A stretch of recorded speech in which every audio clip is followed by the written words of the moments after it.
tantas pessoas correndo feito maluco, correndo feito doido, fazendo atrocidades, cometendo loucuras, sem necessidade nenhuma, nada vai te proporcionar a te levar para aquela dimensão que não seja isso, praticar o bem, orar, rezar, ser humano. Então a gente voltou, eu penso muito que não tem como levar todo mundo para lá. Deus tem a logística dele, né? Então ele nos devolveu para que nós, tantas e tantas pessoas, consigam fazer com que as pessoas compreendam que existe essa outra dimensão. O Julimar vai falar agora, vai sair, porque eu vou contar uma experiência eu já contei aqui para os colegas em outros momentos. Como a temática está se levantar, suscitando aqui, eu vou contar a minha experiência. Ela foi um pouco contrária, diferente de vocês, né? Eu acho que há uns 6 anos atrás, isso foi no carnaval, na virada do carnaval, na quarta-feira de cinza, na madrugada.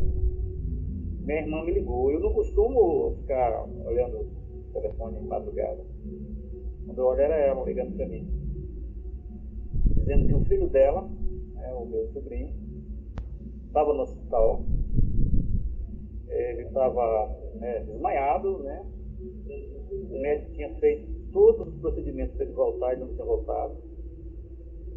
E o médico estava encaminhando agora para fazer uma ressonância e levar para o marco regional. E ela queria que eu fosse na casa dela avisar que o meu pai estava lá. Eu disse, olha, mas eu vim lá de madrugada, bater na porta, você não quer que eu vá para aí? Aí, não, vem para cá. Aí eu saí no carro assim, poxa, eu saí tão bem, olhando o céu, as estrelas assim do céu.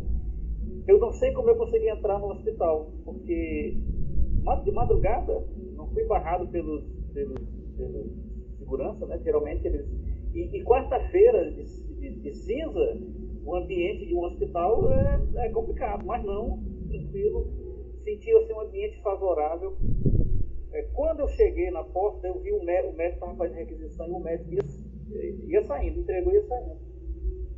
Mas na hora que eu entrei lá na sala que ele estava muito pálido, estava com oxigênio assim, no nariz. Só que eu percebi que ele me viu. Eu disse, se ele me viu, então eu vou falar com ele. Ele sinalizou que me viu. Eu vi o globo ocular dele, alguma coisa lá mexeu, me chamou a atenção. Aí eu fui diretamente para onde ele estava, né? E o médico já tinha saído e tal. Eu peguei na mão dele lá, falei umas coisas lá e tal, e disse, olha, onde quer que você esteja, você já viveu uma experiência suficiente. Hoje é quarta-feira. Aí eu falei, quarta-feira de cinza, seu pai está aqui, sua mãe está aqui. Ele tinha ido para um retiro da igreja, ele é evangélico. Ele e mais 4 colegas passaram por uma experiência lá. Eles desmaiaram, apagaram lá, e o pastor tentou fazer com que ele voltasse, e ele não voltou. O pastor já tinha feito tudo, parece que já tinha passado aqui pelo hospital, aqui, outros hospitais. E aí eu falei umas coisas lá com ele lá e tal, e ele voltou.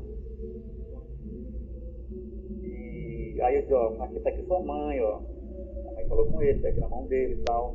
E os pacientes olhando. Só que, e aí ele saiu sorridente, falando lá, o pai dele pediu que ele falou com todos os doentes que estavam lá na enfermaria e tal. Eu vim pra casa e ela foi pra casa dela e tal, mas eu nunca tinha, assim, o feedback. Ela disse, olha, Givaldo, minha irmã disse, quando eu olhei pra ti, você estava velho. Estava pálido e velho. E o médico diz, toda vez que eu vou no hospital, o médico diz, olha, aquela ali não se explica. Então, assim, eu quero relatar essa experiência. Também não sei se passou, mas aconteceu isso, né? vai ser algo que me marcou profundamente. Então, ele voltou. Eu também nunca falei com ele, porque ele é muito fechado sobre isso. Aí, evangélico e tal. Ele também nunca me perguntou nada, não perguntei nada. Agora eu perguntei minha irmã, ela só disse assim, olha, você estava velho, e depois que eu voltei lá, o médico sempre fala, olha, aquele caso lá realmente não é justificável lá. Então, só para compartilhar esse momento aqui com vocês aqui. Sulimar. Sulimar parece que não se encontra. Oi. Boa noite, Sulimar. Boa noite. Estava tentando aqui botar novamente lá no... mas já está lá novamente, já está no canal. Não sei como é que está a qualidade, mas já está lá no canal novamente. Parabenizar o Murilo, né? E cumprimentar a Márcia, né? Que também está por aí. Um abraço, Márcia. E a Márcia do Murilo. Quero só relatar rapidinho aqui, que assim, depois que o meu avô ele faleceu no meu braço. Eu estava trazendo ele lá do Paiol do Centro, num carro, e eu estava no banco de trás com minha mãe, e ele faleceu nos meus braços, trazendo ele do interior para cá. Eu tive já assim 2 sonhos ou 3 com ele, com meu avô, né? E é interessante, em uma dessas ocasiões ele pediu água. Interessante. E eu tentei já atender isso aí, né? Ele chegou a pedir água em uma das ocasiões em que ele veio em sonho, né? Mas assim, eu já tive uma experiência bem interessante. Eu me visualizei, mas não foi em nenhuma sala de tratamento médico, não foi isso. A minha experiência de sair de fora do corpo, eu me visualizava lá mesmo na casa do meu avô, da minha mãe, mas morto. Eu me visualizei morto. Muito, muito surreal essa experiência. Eu simplesmente saí e as pessoas rezando e eu lá dentro de um caixão. Eu vi isso aí há algum tempo já. Já tem uns 15 ou mais anos. Cheguei a ver me vi lá morto, no meio da casa. É como o pessoal do interior costuma fazer, né? Essa foi uma experiência assim que me chamou bastante atenção. Desde lá, eu acho que é por isso que eu me interesso muito pelo tema da morte. Eu acho que a gente não morre. É uma percepção que eu tenho. A gente não morre.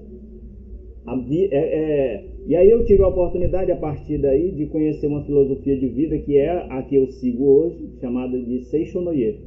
E a Seishonoye tem um mandamento muito claro, diz assim que a vida não morre. O que deixa, que vai se deteriorando é a carcaça, o corpo, né? Mas a vida em si, ela permanece. Essa é a lógica da Seishonoye. E isso aí dialoga muito com aquela ideia espiritista também, de que tem uma vida após o corpo, né? Tem vida após o corpo. E aí a Miss falou daí das moradas, das várias moradas, né? Então eu acredito muito nisso. Eu acho que cada religião tem uma interpretação diferente. Para mim, eu mudei minha concepção, eu já contei aqui, minha concepção de Deus mudou de quando eu conheci a Seishonoye para cá, porque antes eu tinha a noção de que Deus ficava no céu e o céu ficava acima das nuvens. Essa era a minha noção de céu antes. E Deus ficava acima das nuvens, num céu, observando o que estava acontecendo por aqui, né? E, tipo assim, administrando o mundo, né? Só que de lá, quando eu conheci a Seishonoye, eu passei a entender o seguinte, que Deus está em tudo. Na comida, no ar que a gente respira. O que seria de mim sem o ar?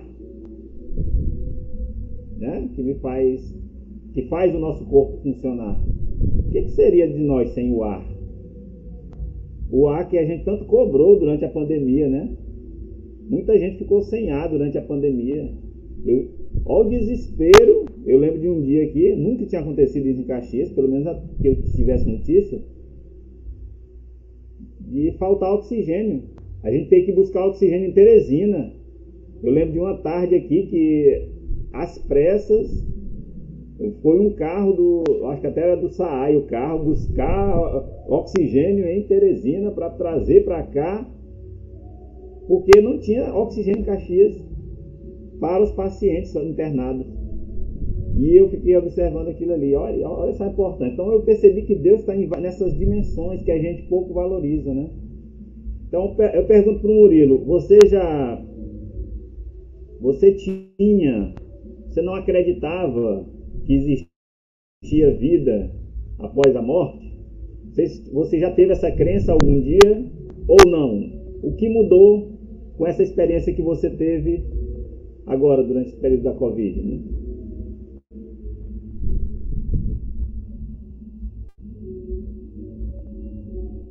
Não, Julimar, eu sempre acreditei que tem uma nova dimensão, tem uma outra dimensão, tem uma vida pós-morte. Eu, na realidade, nem gosto muito dessa palavra morte, porque a nossa cultura, né, desde criança, a gente foi criado que morte é o pior da vida. Né? Então, eu nem trato que eu tive uma experiência quase morte. Eu tive uma experiência de outra vida, né? Porque a nossa cultura ela é baixista quanto a essa questão. Morte é coisa ruim, né? E hoje eu tenho essa certeza que não é. Então eu até tento tirar esse nome que eu fui cultuado, eu aprendi meus avós, meus avós, da cultura nossa, que morte é coisa ruim, né?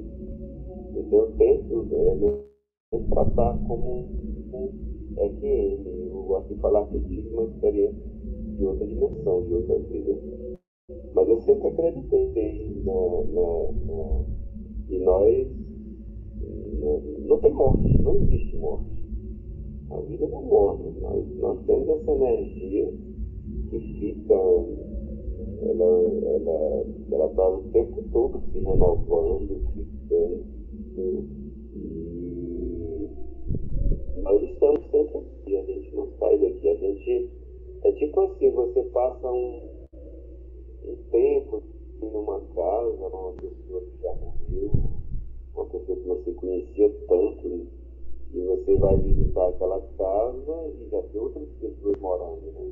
Porque aquele teu parente, aquele teu amigo que morava ali, não está mais ali. Mas você chega ali, você sente aquela áurea, né, se fechando, se trocando. Se era uma pessoa boa, você se sente leve, você se sente tocado pela pessoa. Eu tenho muito isso de chegar ou negativo. Entro num local e a gente sente aquela coisa ruim, né, dentro de alguma coisa. Ali tem alguma energia que a gente chama de espírito, né, que fica naquele ambiente e que tem que rezar, tem que orar para que esse espírito procure a dimensão correta para ele ser. Eu sempre acreditei na vida pós-morte. E Murilo, muitas pessoas assim, têm se debruçado a pensar, né, sobre a Covid, né, sobre essa pandemia. E vendo a pandemia como um sinal, né, uma lição, para que a gente baixe a bola, para que a gente faça uma reflexão. A minha pergunta é, você teve nessa sua experiência algum sinal, alguma compreensão do que foi, o que representa essa pandemia para a humanidade? Deu para você mensurar de uma outra forma? Não nós aqui que estamos desse lado, mas você que passou do outro lado, teve essa experiência, e você compreende o que foi essa pandemia, é realmente essa lição? Porque também, assim, tem muitas pessoas que passaram por essa experiência que você passou nesse contexto de pandemia e estão voltando com uma missão, né? Embora, não claro, eu acho, inclusive, que você, vai ficar claro para você que missão é essa, possivelmente essa senhora vai te dizer em algum... Você vai ter um sinal. Aí, ó, a missão é essa. Então, a minha pergunta é, você, pela experiência que você vivenciou, você compreendeu alguma coisa do momento que a humanidade está passando e no quesito aqui referente à pandemia?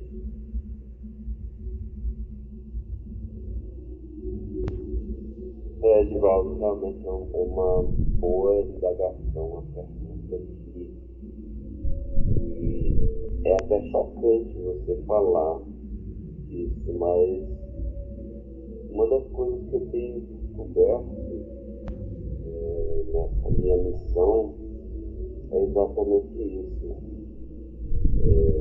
O nosso mestre de Santa Ana tanto me falou, ele está muito, não sei se a palavra certa é essa, ele está muito chateado, ele está muito, não está satisfeito, nós não estamos agradando o nosso mestre. A humanidade não está agradando o nosso mestre. Essa é uma lição que eu tenho certeza absoluta que não só a pandemia, mas todas essas coisas ruins que já vivemos em outras épocas, não só agora no nosso século, séculos passados teve outras coisas, mas eu fui tocado dessa forma de que nós precisamos tirar lições da pandemia, dessa terrível doença, de que nós não estamos agradando o nosso mestre. E ele está carente de discípulos para ajudar ele com que todos entendam isso, mais pessoas entendam isso. Que hoje a proporção, essa é uma visão que eu tive, né? A proporção está muito destoada de quem entende que não está agradando a Deus para quem está. Hoje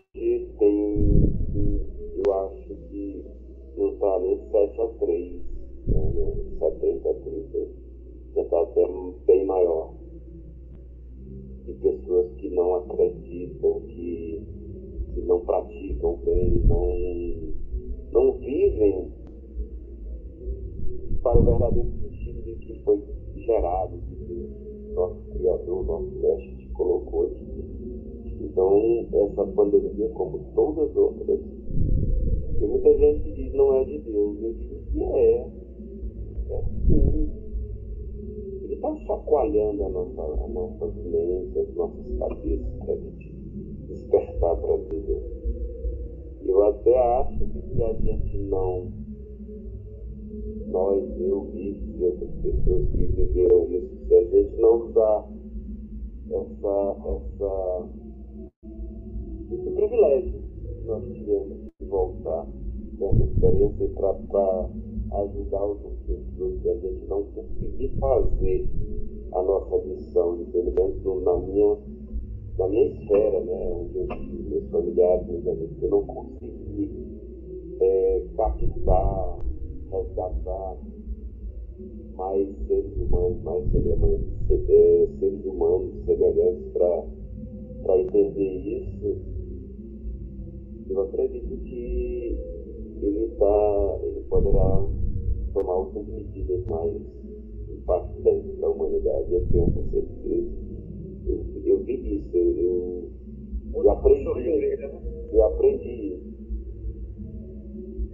Murilo, a Mita, não sei se ela continua com a mão levantada da primeira vez ou a segunda vez. Vou passar para você. Eu ia fazer aqui uma outra.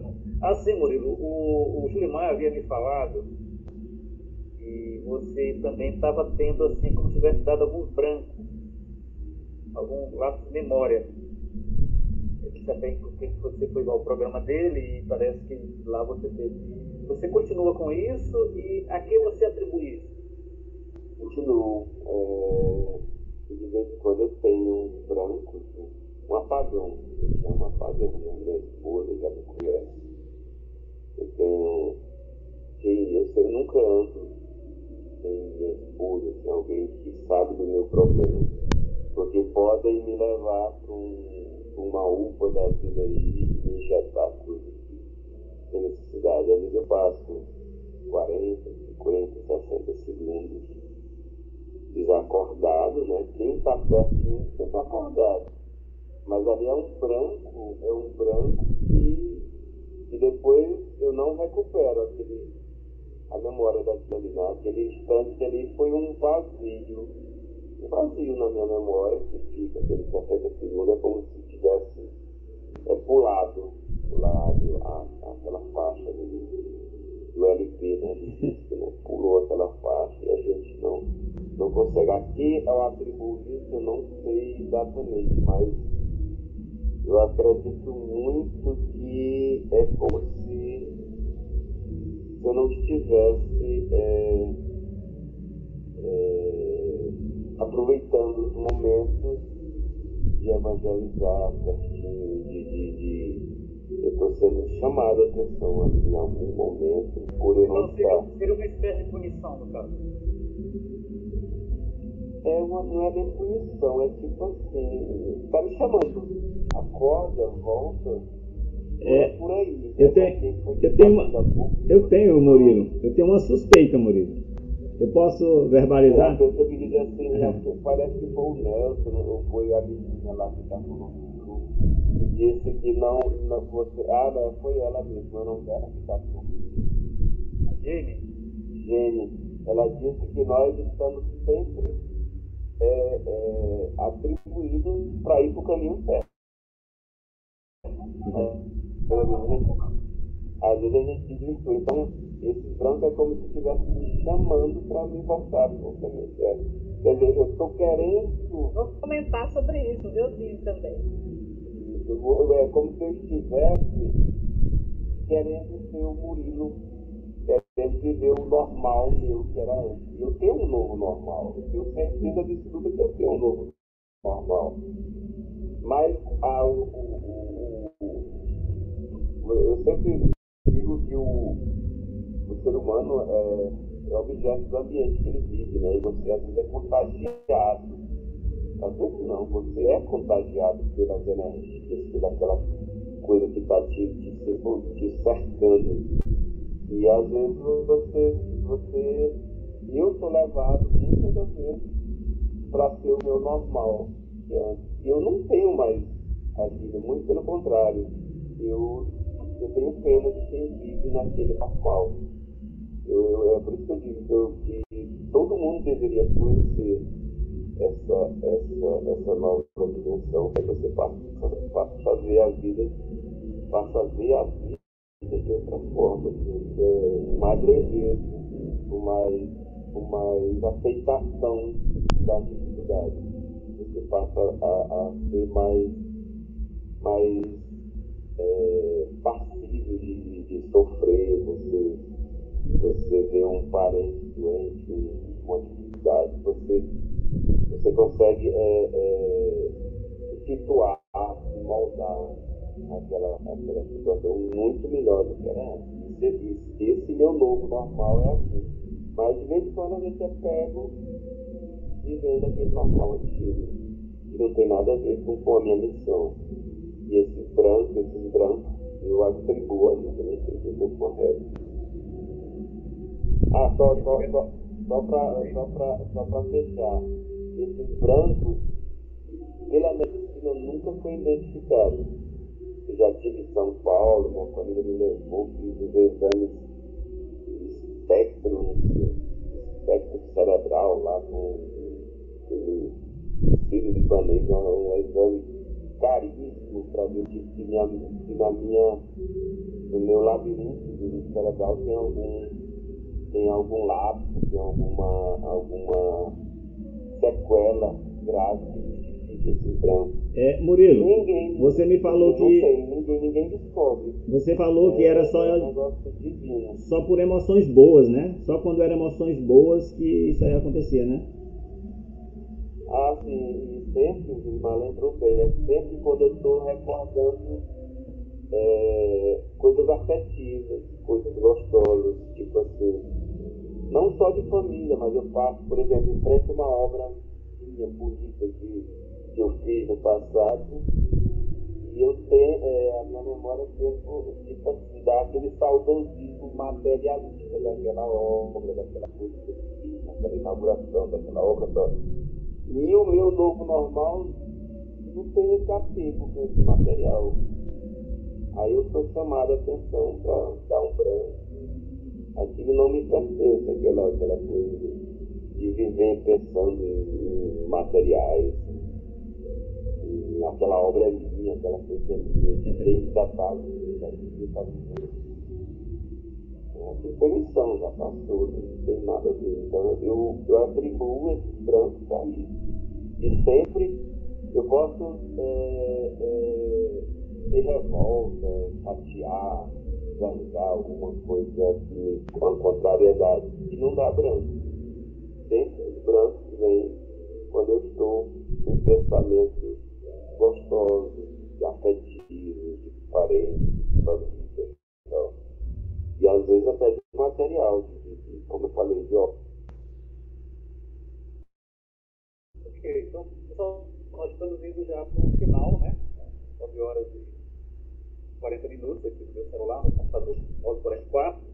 A Miss, não sei se ela vai querer falar. O Tarcísio levantou a mão. Eu posso passar para o Tarcísio, depois passo de volta para você, viu, Miss? Boa noite, Tarcísio. Qual é o Tarcísio? Na Paraíba. Microfone, Tarcísio. Boa noite. Estão ouvindo bem? Eu creio que de todas as experiências que nós já vivemos aqui, desde o Sala Gestão de Ideia, essa noite é bem especial. Claro, cada um que teve esse tipo de vivência, a experiência do Murilo, a experiência do Mito, a experiência do... Como é o nome que está com o nome aqui de Bruno, mas é... A Jamie.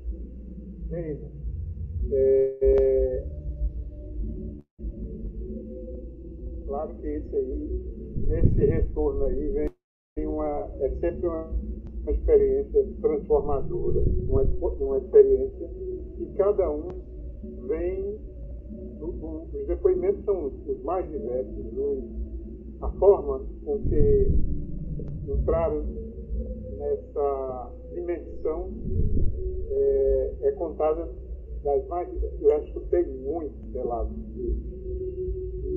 E eu creio que o mais importante de tudo isso é que todos vêm com uma experiência que foi transformadora, renovadora, diferenciada, e como bem coloca o Murilo, cada um na sua missão de comunicar isso, o que é para muitos extremamente doloroso, extremamente, como ele bem falou, o sofrimento da família, o sofrimento de quem está ali no entorno. Eu não tenho nenhuma experiência dessa magnitude, mas como eu já tive, inclusive parentes, um filho, eu tive a experiência de assistir a morte quase dos seus braços, e numa, vamos dizer assim, numa lição que fica, e de ver aquelas pessoas partindo aquela aura de paz, de coisas de que era aquele momento era aquele instante. Tem um relato de amigos que passaram por isso. Um deles, ele teve um diagnóstico de câncer no pâncreas, né, que é fatal. E quando ele fez todos os exames, tudo um atrás do outro, ressonância, tomografia, todos os exames já estavam aquilo. E quando ele vai para a mesa de cirurgia, ele chegou a passar 6 horas na mesa e todos os médicos loucos porque não tinha nada. Não encontraram nada. E será que todos aqueles exames, tudo aquilo ali que as máquinas, a tecnologia atesta é raro? Ou foi uma experiência traduzida em milagres? Esses pequenos milagres que acontecem. Pequeno no modo de dizer, né? E ele voltou, ele já foi para outra dimensão, mas por um outro caminho, a consequência do diabetes dele. A gente trabalhou muito tempo juntos, viajávamos todos os finais de semana, quase 7 anos em Recife. E ele contava essa história, a família, a esposa. No dia que ele estava nessa mesa de cirurgia, eu fui com outro amigo, nós éramos todos colegas de banco, na casa dele, para levar algum tipo de conforto para a esposa, e ele estava na maior tranquilidade, dizendo o seguinte: se vocês não viram o amigo de vocês, eu tenho quase certeza que ele, nesse momento, ele é bastante grato por essa preocupação de vocês conosco, com a família, com todos. E também não acreditava que ele voltasse. E quando ele volta, ele fala dessa coisa, desse encontro que praticamente percebia tudo que estava vivenciando naquele momento, mas também, como o Murilo trata, não tinha dor, não tinha... E isso, eu acho, cada vivência, cada relato, cada experiência dessa vem para melhorar o mundo, vem para melhorar a gente, vem para melhorar nós que aqui estamos. E apesar de não ter esse tipo de vivência, eu creio que às vezes determinadas coisas que você tem que pode dar de contributo no bem para melhorar a vida das pessoas, não deixa de ter essa experiência, essa grandeza. E eu acho que a poesia é dessas maravilhas. E quantas e quantas vezes eu termino de compor um poema, um soneto, uma coisa, e depois eu fico me perguntando como é que saiu aquilo, o que é que faz com que a gente faça aquele tipo de comunicação que vai tocar o coração das pessoas de forma bastante diferenciada. O olhar e a visão do poeta, de bater o olho e ver determinados detalhes que o olhar comum não consegue enxergar, eu acho que eu, pelo menos, me sinto bastante grato por ter desenvolvido um pouco disso daí, e não deixa de ter um pouco dessa experiência divina dentro da gente. Eu acho que cada um, de uma forma muito especial, tem sua forma de tocar corações, de tocar mentes, de mudar. E a coisa mais gostosa do mundo é que, às vezes, você comunica através da poesia coisas que as pessoas tentavam expressar de uma maneira ou de outra, vivenciando, e não conseguem. Você coloca isso na poesia e faz com que aquelas pessoas sintam essa experiência transformadora através de suas palavras, através da arte poética. Eu acho que também não deixa de ser a poesia essa experiência divina. E quantas vezes eu já recebi relatos, hoje pelas redes sociais, Mas no passado, quando a gente não tinha essa tecnologia, eu costumo dizer que agora eu vou para 6.5 e hoje há 8. Eu estou com 6.5 e eu venho de um milênio passado, de um século passado. Essas viradas de tempo, né, traz uma reflexão muito boa para a gente, e que cada um tem sua missão e a forma de colocar isso. Então era essas palavras, agradecer a Murilo, agradecer a Deus.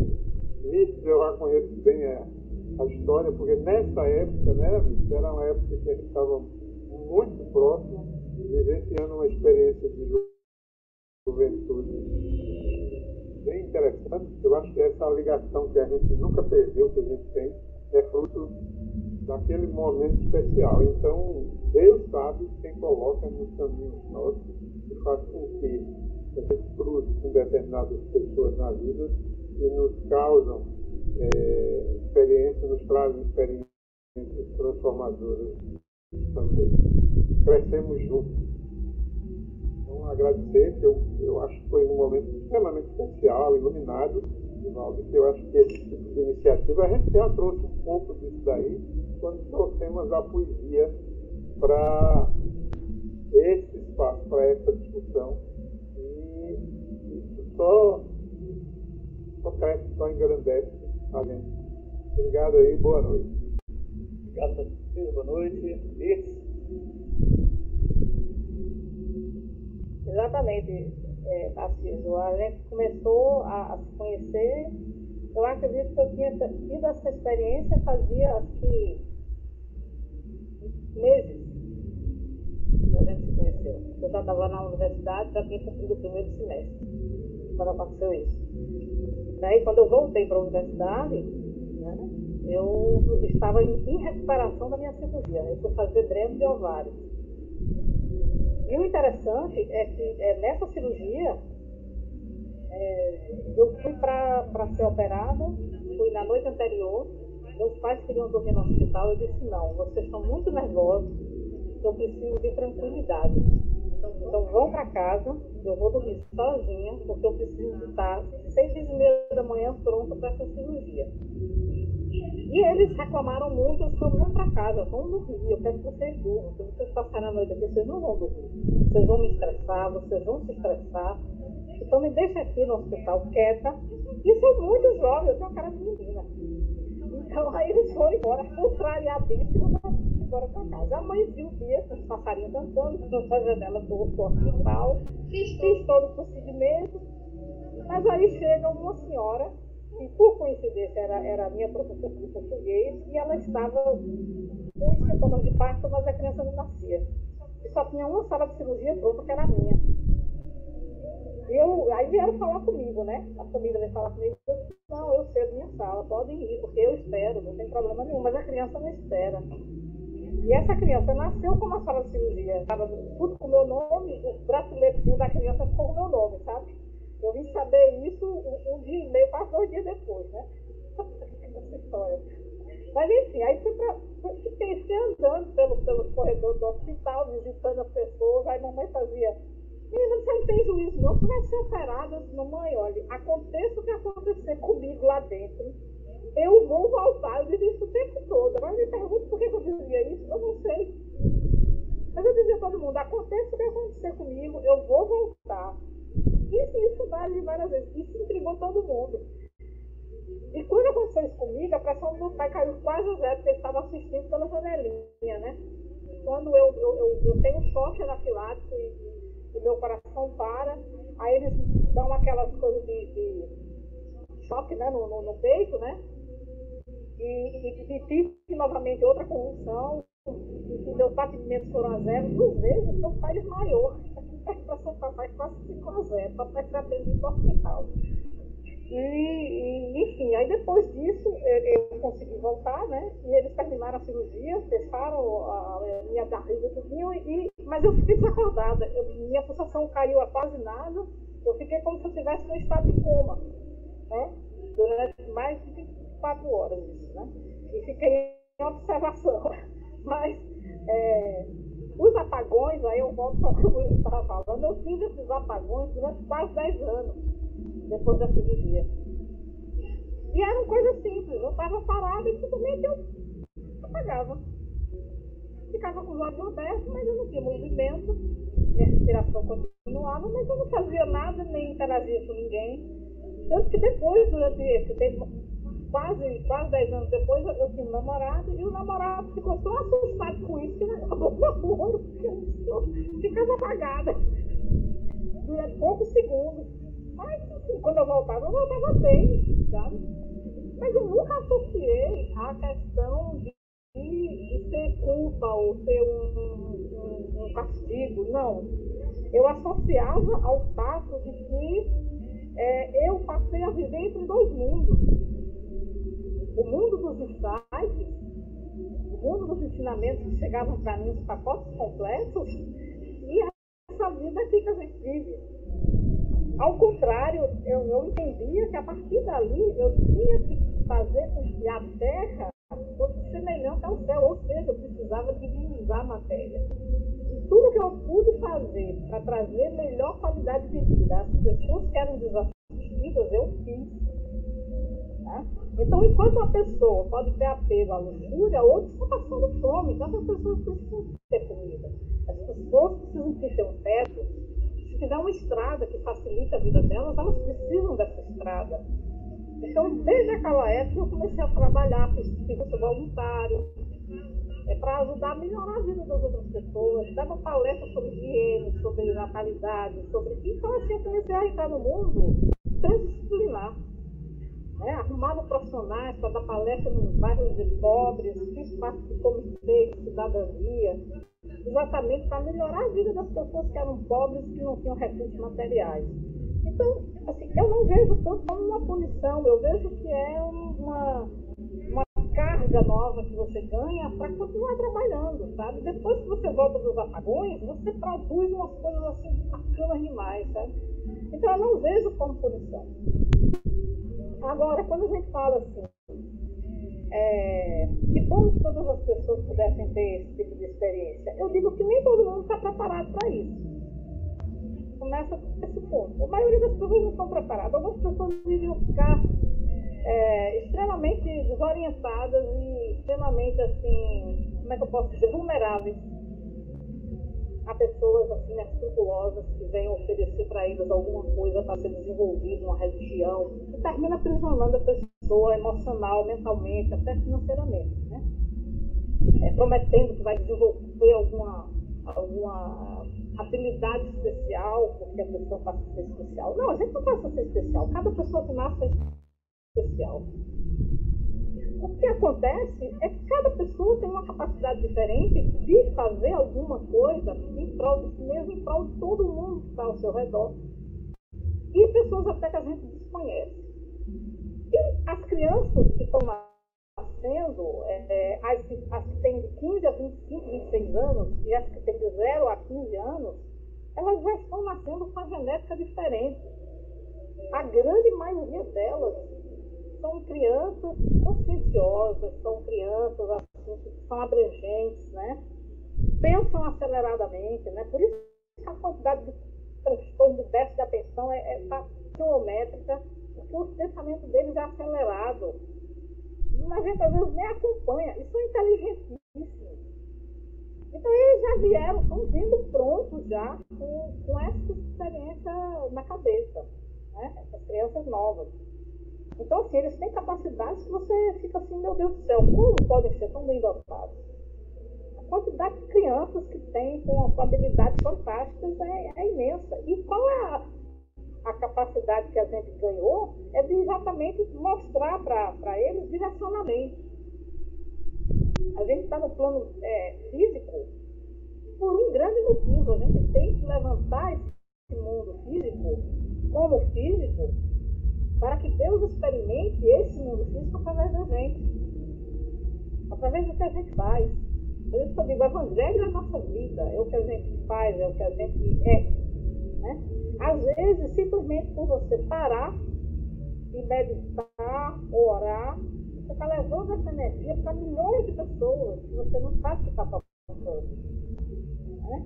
Então, às vezes nem precisa dizer, eu penso que a grande maioria das pessoas nunca sabe nem soube que eu passei por esse tipo de coisa.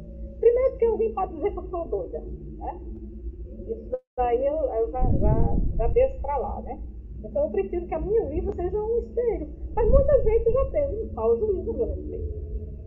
E achar que algumas coisas que eu fiz não foram adequadas. Mas eu não estava pensando casuisticamente em absurdo, eu estava pensando na coletividade. E às vezes quando você faz alguma coisa para a coletividade, você contraria interesses individuais. Né? Então a gente precisa de ter uma noção muito equilibrada sobre essa experiência, sobre o que ela pode proporcionar a gente, sobre até mesmo os apagões, né? Então eu tive mais ou menos durante 10 anos. Hoje é a coisa mais rara do mundo eu ter. A coisa mais rara do mundo eu sair de mim. Passar menos de um minuto desacordada, expurgada. Hoje é a coisa mais rara do mundo. Sabe? E se acontecer, é exatamente para que eu retome um caminho de equilíbrio e entender que todas as pessoas têm um tempo, que todas as pessoas têm também suas limitações, da gente pensar de uma forma mais plural, entender as diferenças, entender os diferentes, sabe? As demandas também, cada pessoa tem uma demanda totalmente diferente, né? E aí eu concordo com o Tarcísio, a poesia ela tem uma função divina. Quantas e quantas vezes, nos apagões, eu entendo o pensamento de um contingente de pessoas. Né? Cada vez que se apaga, você tem acesso às vozes da consciência única da qual a gente faz parte. E quando a gente retorna, a gente escreve alguma coisa, e aquela coisa vai atender a milhares de pessoas. Eu, às vezes, escrevo algumas coisas e a pessoa diz, pô, isso é para mim. Isso aí são dezenas e dezenas de pessoas que dizem isso. Quer dizer, aquilo não era meu. Aquilo estava no ar, no éter. Né? E aí, quando eu dormi, eu captei. Hoje eu não preciso de ter apagão. Nos sonhos eu já tenho, eu já recebo. Eu já tenho a conexão quando eu estou dormindo. Né? Então, assim, se for o caso dos apagões se referirem a isso, pode ter certeza, mais cedo ou mais tarde eles vão desaparecer.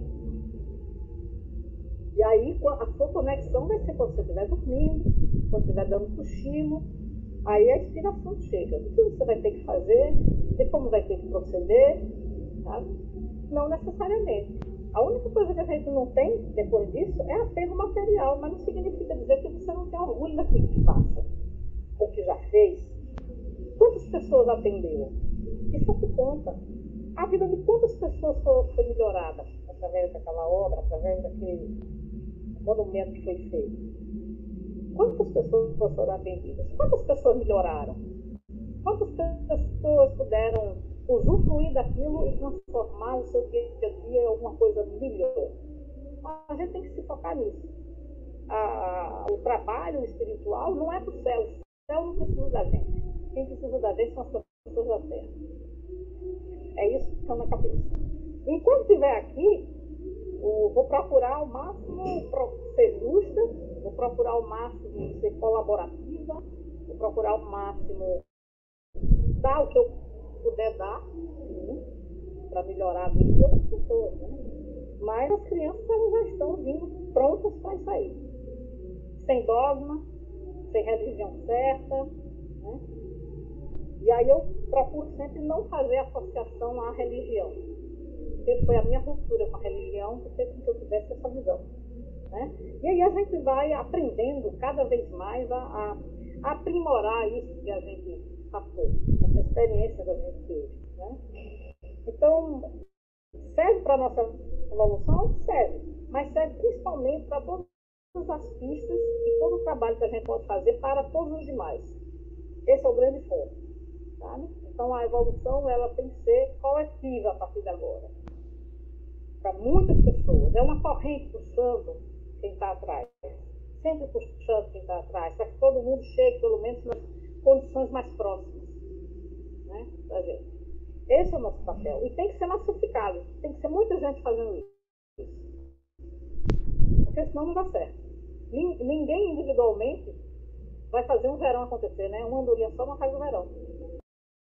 A gente tem que passar por isso. E eu vou aproveitar, Gilvaldo, já que está no tempo, e agradecer a todo mundo, de agradecer esse assunto, e fazer como a Angélica. Tem que ter uma segunda edição, né, Angélica? Então, muito obrigada, boa noite a todo mundo. Vou ficar aqui assistindo o finalzinho de tudo. Tá? Obrigado, Luiz. Então, assim, já estamos no final. Não sei se a Angélica está sempre ali, quer fazer alguma fala, uma pergunta. Mas já eu quero agradecer ao Murilo, né, que gentilmente aceito o convite a partir do Julimar. Dizer, né, que bom que você está entre nós, que você pôde compartilhar a sua experiência conosco, né, e fazer com que a gente amadureça, que a gente cresça a partir da sua fala, e que você descubra, né, de uma maneira mais clara a sua missão, e mesmo que você não saiba o que está fazendo de alguma forma, que é se conectando, unindo as pessoas, e, enfim, que você seja feliz, que você seja iluminado e que possa iluminar os lugares, as pessoas, os ambientes por onde você passar, né? Porque nós precisamos de pessoas que passem por essas experiências, né? Ainda que sofrida, né? Porque você passou 18 dias, né? Internado. Murilo, quero agradecer e passo para você. Depois eu passo para o Julimar fazer o final. Não sei se mais alguém, o Nelson lá que está tomando vinho. Murilo, as suas considerações.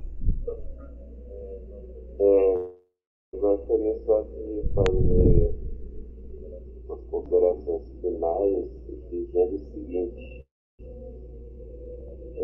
a gente tem que ensinar as pessoas a absorver, a entenderem quando estão sendo usadas por Deus.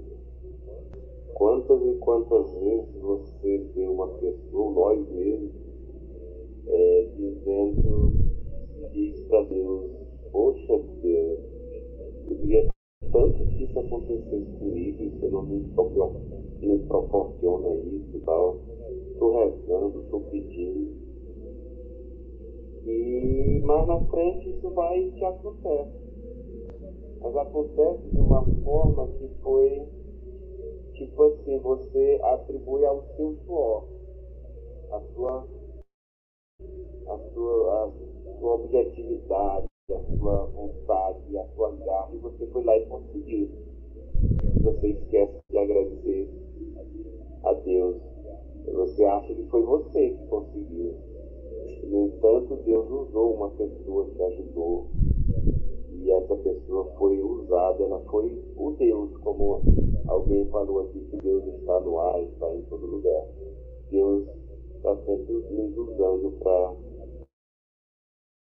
atingir aquelas metas, aquelas graças que a gente tanto fala.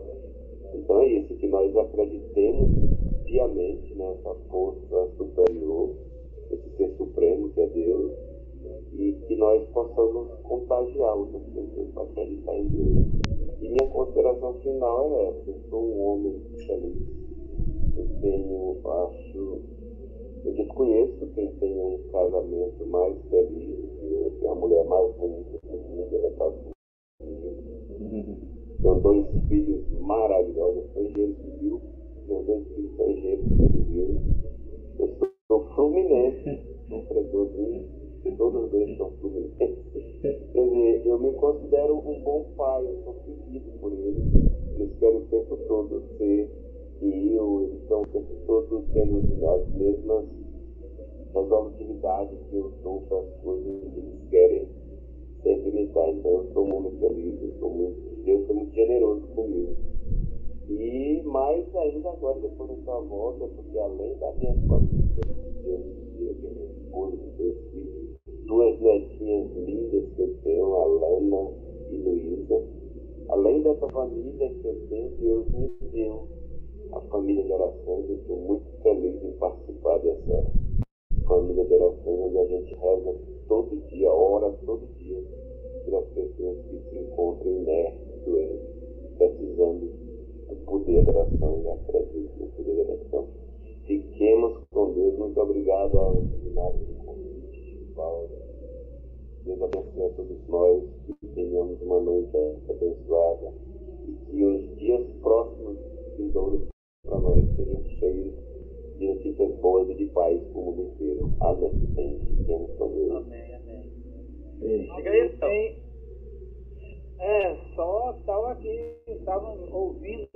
realmente aqui os comentários, ouvindo aí o testemunho do Murilo. Foi muito bom. Amanhã, com certeza. Julimar tá por aí ainda, Julimar? Julimar tá gravando aí, né? Então foi muito bom. Ficamos atentos também aos comentários aí da Vi, como sempre, colaborando aí da melhor forma possível. Legal, muito bom. Então é isso aí, gente.